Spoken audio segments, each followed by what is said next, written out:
Post war period world war two के बाद शुरू होता है, जहां लिटरेचर ने नए फॉर्म्स, थीम्स और नए आइडियाज़ को एक्सप्लोर करना स्टार्ट किया।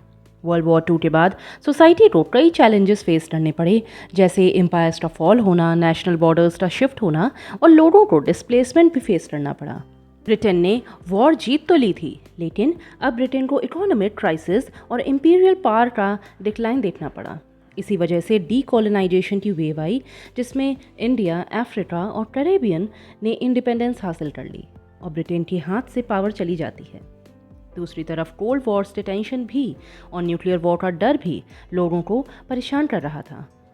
इस एरा में हमें कुछ इंपॉर्टेंट कैरेक्टरिस्टिक्स देखने को मिलती हैं, जैसे disillusionment and trauma. 2 world Wars के बाद अब लोगों को एक सेंस ऑफ लॉस फील होता है और उनका फेथ पूरी तरह से हिल जाता है। ऐसा इसलिए क्योंकि ये वॉर्स और डिस्ट्रक्शन भी तो हमारी ही ह्यूमन सिविलाइजेशन ने किया था। तो लोग अब डाउट करते हैं कि हम वाकई में प्रोग्रेस कर रहे हैं या हमारी पूरी सिविलाइजेशन डिस्ट्रक्शन की ओर जा रही है। राइटर्स ने इस तरह के साइकोलॉजिकल स्टार्स अपनी राइटिंग में कैप्चर किए। उन्होंने दिखाया कि लोग डाउट कर रहे थे ह्यूमैनिटी, प्रोग्रेस और सिविलाइजेशन पर। सब कुछ अनक्लियर था, एम्बिगुअस था, और यही था वॉर्स के ट्रॉमा की वजह से होने वाला disillusionment, decline of empire and national identity crisis. War के बाद ब्रिटिश एम्पायर की पावर कम होने लगी और बहुत सारे कंट्रीज जैसे इंडिया, अफ्रीका और कैरेबियन ने इंडिपेंडेंस हासिल कर ली और अब ब्रिटेन के हाथ से पावर चली जाती है और इसका नेचुरली ह्यूज इफेक्ट हुआ ब्रिटिश राइटर्स पर भी। राइटर्स ने पोस्ट इंपीरियल कॉन्टेक्स्ट के थ्रू एम्पायर के डिक्लाइन और उससे सोसाइटी और लोगों की लाइफ किस तरह से चेंज होती है ये डिपिक्ट किया। Social realism post war literature ने ऑर्डिनरी लोगों की लाइफ और स्पेशली वर्किंग क्लास के स्ट्रगल्स पर फोकस किया, जिसमें पॉवर्टी, क्लास इनइक्वालिटी और लिमिटेड सोशल मोबिलिटी को हाईलाइट किया गया।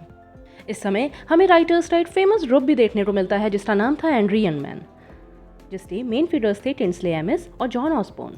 ये राइटर्स अपने प्लेज और नॉवेल्स में रूलिंग क्लास और एस्टेब्लिशमेंट के खिलाफ फ्रस्ट्रेशन एक्सप्रेस करते हैं। Rise of mass media and consumer culture. Post war era में टीवी, रेडियो, एडवर्टाइजिंग और फिल्म लोगों की डे टू डे लाइफ का पार्ट बन जाते हैं और इस न्यू मीडिया कल्चर ने रियलिटी को भी कंस्ट्रक्टेड और मीडिएटेड बना दिया, जो पोस्ट मॉडर्न थॉट का एक की आइडिया है। जॉन डिलेलो और टॉमस पिंचन जैसे राइटर्स अपने वर्ड्स में ऐसे ही मीडिया ड्रिवन पैरानॉइड वर्ल्ड्स दिखाते हैं, जहां ट्रुथ और इल्यूजन के बीच में फर्क करना ऑलमोस्ट इम्पॉसिबल हो जाता है। यहीं से हमें पोस्ट मॉडर्न पीरियड का राइज देखने को मिलता है। पोस्ट वॉर पीरियड एक इंपॉर्टेंट ब्रिज की तरह काम करता है, जिसमें लिटरेचर का डायरेक्शन बदल गया और रीडर्स और राइटर्स दोनों को पोस्ट मॉडर्न राइटिंग का राइज दिखा। इसमें अलग अलग आइडियाज की वैरायटी, सेल्फ अवेयरनेस और क्वेश्चनिंग एटीट्यूड सेंट्रल होते हैं।